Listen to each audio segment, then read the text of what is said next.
So for your sanitizing of your table and your workspaces and equipment that may have fallen on the floor, you have brought your own sanitizing wipes. And they just pull out real nice and easy. You all know how to work this. And we're going to sanitize our workstation. And as soon as we're done sanitizing, we throw this away. We do not keep it.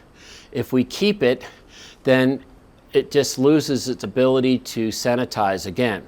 So we're not saving anything by keeping this. We're going to throw that away. Oh, there we go. And this is how we use the sanitizer.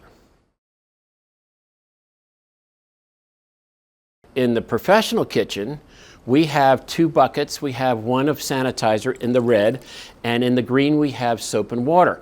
So we can remove the physical dirt first before we try to sanitize.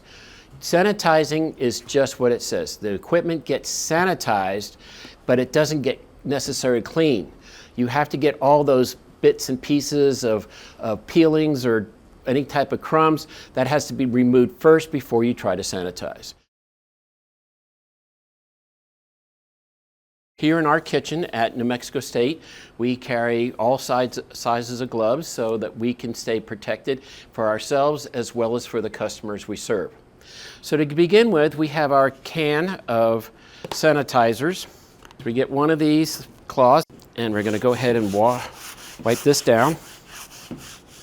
And we're going to allow it to dry. So we have our cutting board. We can't cut on it yet because even though this is really great stuff for us to have, if it's still wet when we go to cut on it, it can actually transfer the chemicals to the food.